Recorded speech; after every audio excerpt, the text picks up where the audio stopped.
जय श्री श्याम, जय खाटू श्याम। तो आज मैं आप लोगों को बताने जा रहा हूँ खाटू श्याम जी की कहानी। तो अगर आप लोगों को वीडियो अच्छी लगे तो आप लोग प्लीज़ वीडियो को शेयर और कमेंट जरूर करें।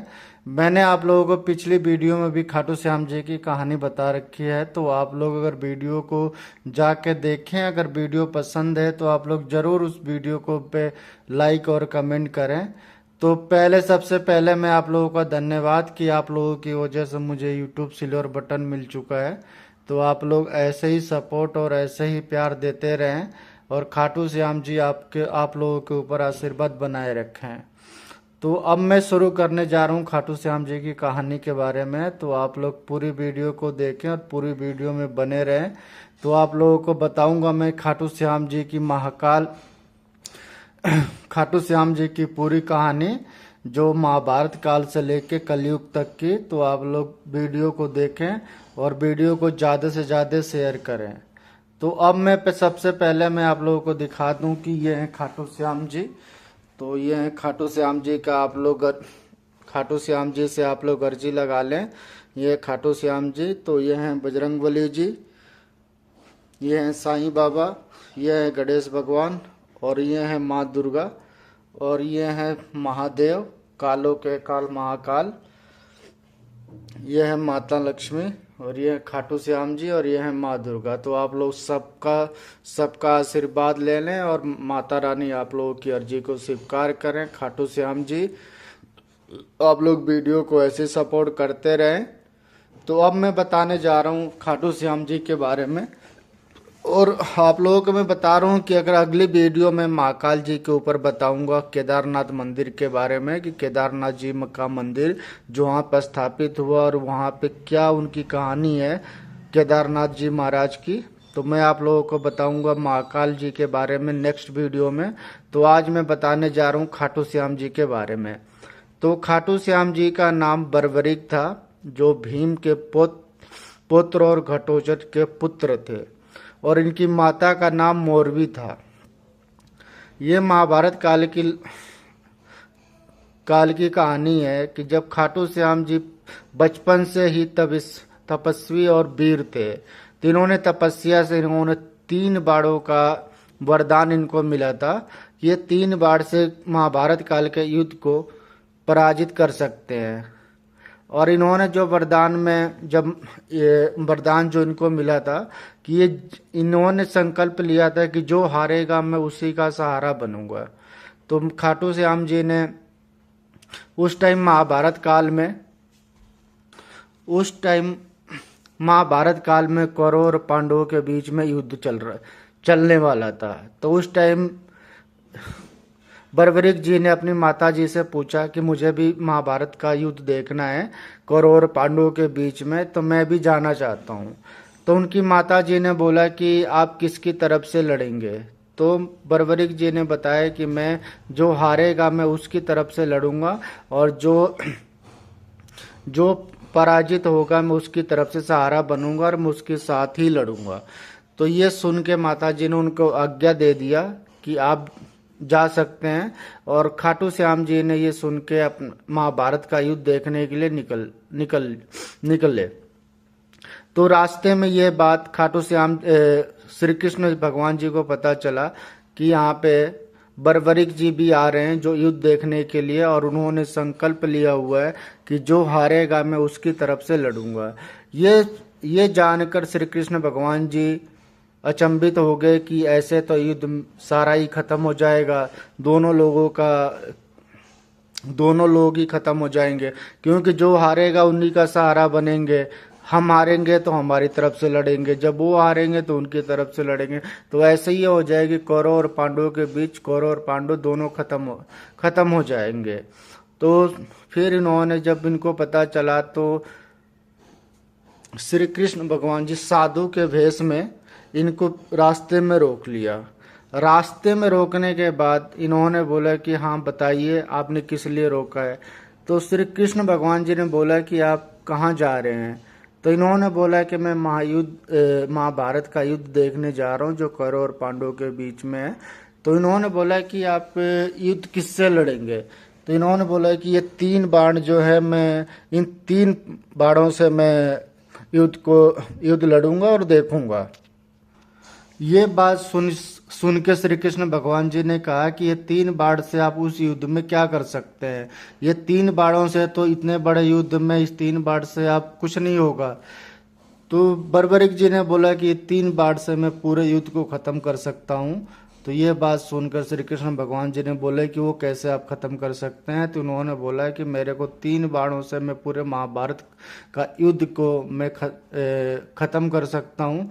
तो वहाँ पे पीपल का पेड़ था। तो उन्होंने श्री कृष्ण भगवान जी ने बोला कि अगर आपके पास इतनी शक्ति है, अगर इन 3 बाणों से आप महाभारत का युद्ध जीत सकते हैं, तो आप इन पीपल के पेड़ में छेद करके दिखाएं।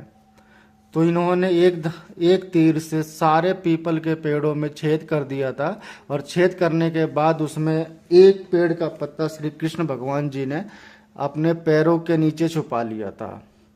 इससे ये हुआ कि उन्होंने एक पेड़ पे जो छेद, एक पत्ते पे छेद नहीं हो पाया, और बाकी सारे पेड़ों पे पत्तों पर उन्होंने छेद कर दिया था। ये देखकर श्री कृष्ण भगवान जी अचंभित हो गए, और उनसे फिर देख के अचंभित हो गए। उसके बाद श्री कृष्ण भगवान के देख के अचंभित होने के बाद फिर बर्बरिक जी जाने लगे। तो जाने के बाद श्री कृष्ण भगवान जी ने ब्राह्मण के रूप में आगे उनसे मिले, और ब्राह्मण के रूप में उन्होंने उनको रास्ते में रोका।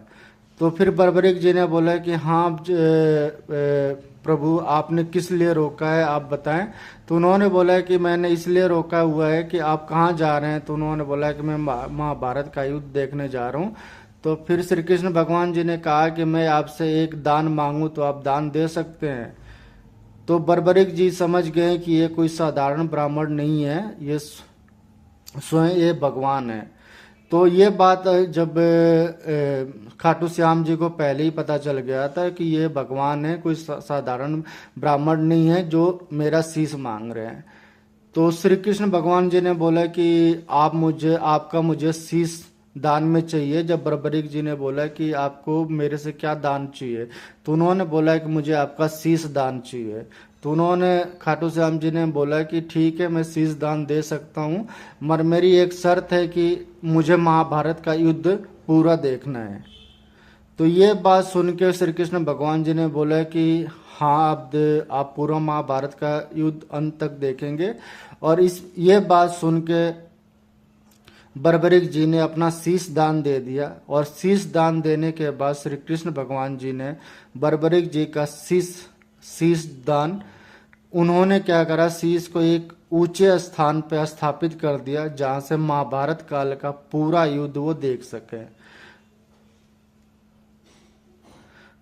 तो वहां पे शीश दान इन्होंने श्री कृष्ण भगवान जी ने उस ऊंचे स्थान पे रख दिया। ऊंचे स्थान पे रखने के बाद उन्होंने बर्बरिक जी ने पूरा युद्ध देखा। युद्ध देखने के बाद श्री कृष्ण भगवान जी ने उनको बोला कि आपको कलयुग में श्री कृष्ण के नाम से, मतलब श्याम जी के नाम से जाना जाएगा, जो श्री कृष्ण भगवान जी ने उनको श्याम का नाम दिया था।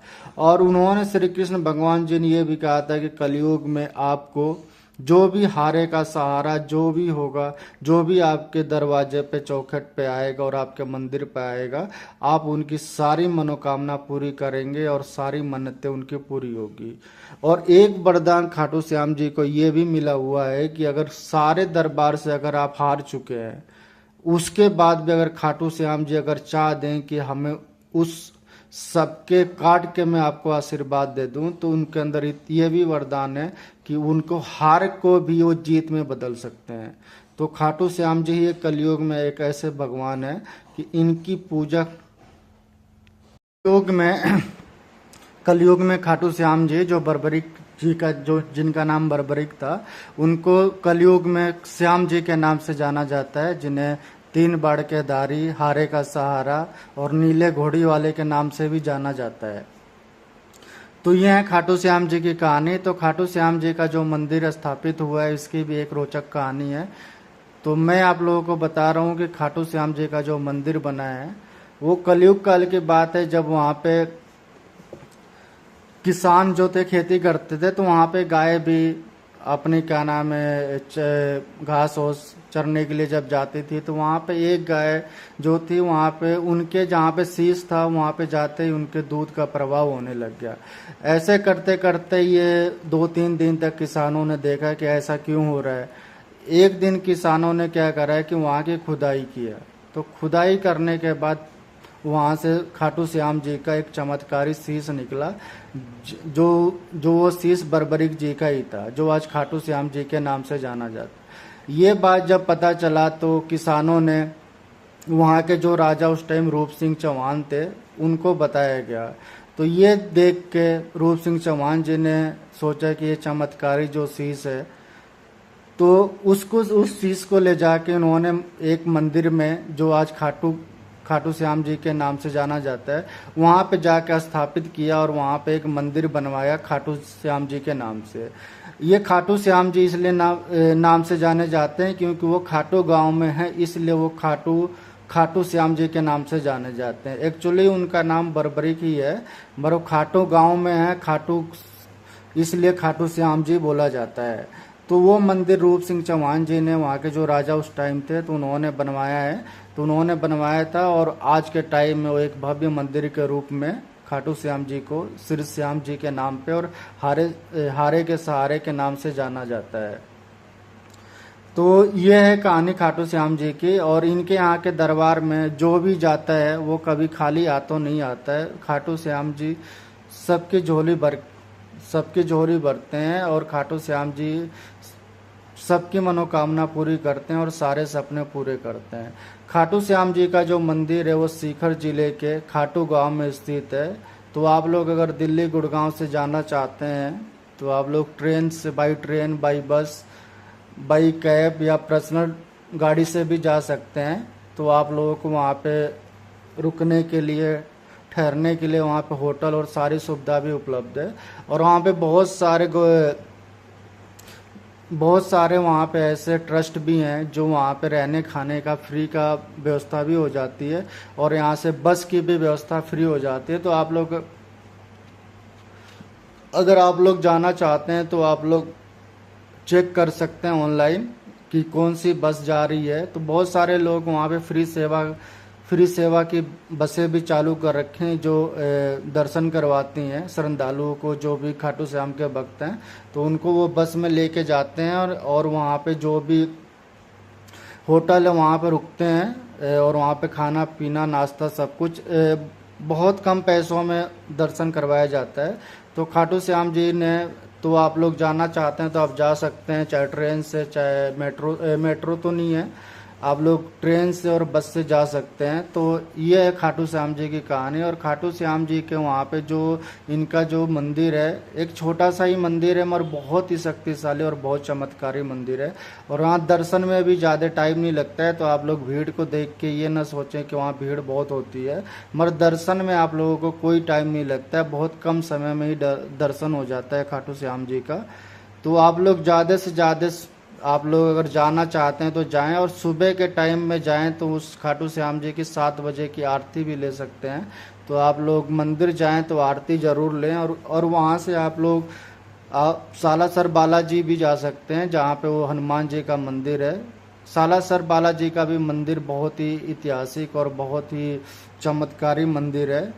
तो वो जो है सालासर बालाजी में जो हनुमान जी का जो मंदिर है वो अभी दाढ़ी मूछ वाले, वहाँ पे दाढ़ी मूछ वाले हनुमान जी हैं, जो भारत में पहला मंदिर है जहाँ पे वो दाढ़ी मूछ वाले मंदिर है। वो उसकी भी कहानी है कि मोहन राम बाबा को हनुमान जी सपने में दाढ़ी मूछ के रूप में दिखे थे। और उसके बाद वो भी एक किसान थे, तो किसानी करते थे। तो उनके हल से एक पत्थर टकराया था। तो वो पत्थर को टकराने के बाद जब देखा तो वो हनुमान जी का रूप में वो पत्थर मिला था। तो उसके बाद वो मोहन राम जी ने उस दाढ़ी मूछ का जो उनका पत्थर जो मिला था वो लेके गए थे सालासर बालाजी। तो सालासर बालाजी में फिर वो एक भव्य मंदिर के रूप में बना, जो मोहन राम बाबा के द्वारा ही स्थापित किया गया है। तो वो मोहन राम बाबा को एक सपने में आए थे, इसलिए दाढ़ी मूछ के भेष में रूप में ही सपने में आए थे, इसलिए उनका सालासर बालाजी में दाढ़ी मूछ वाले हनुमान जी भी कहते हैं। सालासर बालाजी का प्रमुख जो प्रसाद है वो चूरमा है। चूरमा इसलिए है कि जिस टाइम ये किस खेती कर रहे थे बाबा मोहन राम, उस टाइम उनकी पत्नी चूरमा लेके आई थी खाने के लिए, इसलिए वहाँ पे चूरमे का ही प्रसाद चढ़ाया जाता है। तो आप लोग चाहें तो वहाँ का चूरमे का प्रसाद जरूर लाएं और चूरमा जरूर चढ़ाएं। वहाँ चूरमे का प्रसाद ही चढ़ाया जाता है और या लड्डू चढ़ाया जाता है। तो आप लोग अगर खाटू श्याम जी जा रहे हैं तो सालासर बालाजी जरूर जाएं, क्योंकि सालासर बालाजी भी वहाँ से ज़्यादा दूरी नहीं है, 100 किलोमीटर के समथिंग है। तो वहाँ से आपको ज़्यादा 3 से 4 घंटे में आप सालासर बालाजी का भी दर्शन कर सकते हैं। तो आप लोग जरूर जाएं और वहाँ पे जरूर देखें। और वो बीच में जीन माता का मंदिर है जो हर्ष भैरवनाथ बाबा के नाम से भी जाना जाता है, जो काफ़ी ऊंचाइयों पे हैं और वो छोटा केदारनाथ भी कहा जाता है। राजस्थान का एक तरह से छोटा केदारनाथ भी उसको बोला जाता है, क्योंकि काफ़ी ऊंचाइयों पे बाबा भैरवनाथ जी का भी मंदिर है, वहाँ महाकाल जी का भी मंदिर है और नीचे जीन माता जी का मंदिर है, जो वहाँ पे आप लोग जा रहे हैं तो वहाँ पे आप लोग दर्शन कर सकते हैं। तो एक साथ आप लोग 3 मंदिरों का दर्शन कर सकते हैं अगर आप लोग जा रहे हैं तो, खाटू श्याम जी का, जीन माता जी का मंदिर और सालासर बालाजी। तो अगर आप लोग जाएं तो ज़रूर करें और खाटू श्याम जी आप लोगों की सारी मनोकामना को पूरी करें। और ज़्यादा से ज़्यादा इस वीडियो को शेयर करें और कमेंट करें। अगर वीडियो अच्छी लगे तो ज़रूर बताएं। और अगली वीडियो मेरी किस भगवान जी के ऊपर मैं कहानी बताऊं तो आप लोग ज़रूर बताएं कमेंट करके कि किसके ऊपर कहानी बतानी है। तो आप लोग ऐसे ही सपोर्ट करते रहें और ऐसे ही वीडियो को शेयर और लाइक करते रहें। तो जय श्री श्याम, जय खाटू श्याम। और एक बात और है कि खाटू श्याम जी का जो इनको हारे का सहारे का नाम भी श्री कृष्ण भगवान जी ने ही दिया है। पहले इनको मेन सेठों का भगवान कहा जाता था, मगर यह ऐसा कुछ भी नहीं है। यहाँ पे जो भी भक्त जाता है सच्चे मन से जाता है, भगवान जी उनकी, खाटू श्याम जी उनकी सारी मनोकामना को पूरी करते हैं। तो खाटू श्याम जी दरबार में आप लोग अगर कोई भी कष्ट और कोई भी सपना आपका अधूरा है तो आप लोग खाटू श्याम जी मंदिर जरूर जाएं। खाटू श्याम बाबा आपकी सारी मनोकामना को जरूर पूरा करेंगे। और खाटू श्याम मंदिर जाते टाइम वहाँ पे जो इनको चढ़ाया जाता है 3 इत्र लें, 3 इत्र ले लें और एक गुलाब का फूल ले लें जो बाबा को चढ़ाया जाता है, खाटू श्याम बाबा को। वहाँ पे 1 इत्र को चढ़ा दें, 2 इत्र आप लेके आ जाएं और वहाँ से आप लोग अपने एक मंदिर में रख दें। और जब आप लोगों की मनोकामना पूरी हो जाए तो फिर वो उत्तर को ले जाके बाबा के ऊपर चढ़ा दें। इससे बाबा को ये रहता है कि आप लोगों के और आप लोग जो फूल लें तो बाबा के मंदिर में फेंके मत, क्योंकि फेंकते नहीं है मंदिर फूल को, बाबा को खुशबू अपने आप चली जाती है। तो आप लोग हाथ जोड़ के बाबा के सामने अपनी मनोकामना, अपनी अर्जी लगा लें, बाबा अपने आप सुन लेते हैं। तो बाबा आपकी सारी मनोकामना को पूरी करेंगे। तो आप लोग इस वीडियो को ज़्यादा से ज़्यादा शेयर करें और ज़्यादा से ज़्यादा लोगों तक पहुंचाएं और ज़्यादा से ज़्यादा लोगों तक इस वीडियो को, इस कहानी को सुने। तो ये खाटू श्याम जी बाबा के मंदिर में वहाँ पे बहुत जो ट्रेन का किराया है वो भी 180 रुपये ही है। तो आप लोग अगर जाना चाहते हैं ट्रेन से तो आप लोग गुड़गांव से 180 रुपये की ट्रेन का टिकट लें और सीधा आप लोग रिंगस रेलवे स्टेशन पर उतरें। रिंगस रेलवे स्टेशन पर उतरने के बाद वहाँ से 50 रुपये आपको बहुत सारे टैक्सी, ऑटो, बसेस चलती हैं। तो आप 50 रुपये में खाटू श्याम मंदिर आप लोग जा सकते हैं। तो खाटू श्याम जाने के लिए बहुत ही आसान और बहुत ही अच्छे रास्ते हैं। तो आप लोग जा सकते हैं, दर्शन करने जा सकते हैं। और गर्मियों में आप लोग मैक्सिमम आप लोग सुबह ही जाएं, सुबह आप लोग दर्शन करें, क्योंकि दोपहर में बहुत धूप हो जाती है तो दर्शन करने में बहुत, और पैर भी बहुत जलने लग जाते हैं। तो आप लोग सुबह ही दर्शन करें बाबा श्याम का। और आप लोग 7 बजे वाली आरती खाटू श्याम जी की जरूर लें। तो खाटू श्याम बाबा की ये कहानी थी। तो अगर आप लोग वीडियो को ज़्यादा से ज़्यादा शेयर करें और वीडियो को लाइक ज़रूर करें। और खाटू श्याम बाबा आपकी सारी मनोकामना को पूरी करें। और खाटू श्याम जी के बाबा के नाम से आप लोग अर्जी लगाएं। अगर आप लोग अपने घर में भी अर्जी लगाना चाहते हैं तो लगा सकते हैं। एक छोटा सा नारियल लें और उसके ऊपर कलावा बांध के आप मंदिर में रख दें अपनी मन्नतें मांग के। और उसके बाद जैसी मन्नत आपकी पूरी होती है आप लोग खाटू श्याम जी मंदिर जाएं और वहाँ पे वो मंदिर चढ़ा के आप लोग खाटू श्याम जी की जो भी आपने मन्नत मांगी थी, मन्नत पूरी होने के बाद जो भी आपने बोला था भंडारा करने के लिए और जो भी नारियल चढ़ाने के लिए, तो वहाँ पे चढ़ा के जरूर आएँ। तो ये थी खाटू श्याम जी की कहानी। तो जय खाटू श्याम, जय श्री श्याम, जय खाटू नरेश, जय नीले घोड़े वाले बाबा, जय खाटू श्याम। ऐसे ही अपने भक्तों की अर्जी को स्वीकार करना और अपने भक्तों की अर्जी को स्वीकार करते रहना बाबा श्याम। जय खाटू नरेश, जय खाटू श्याम।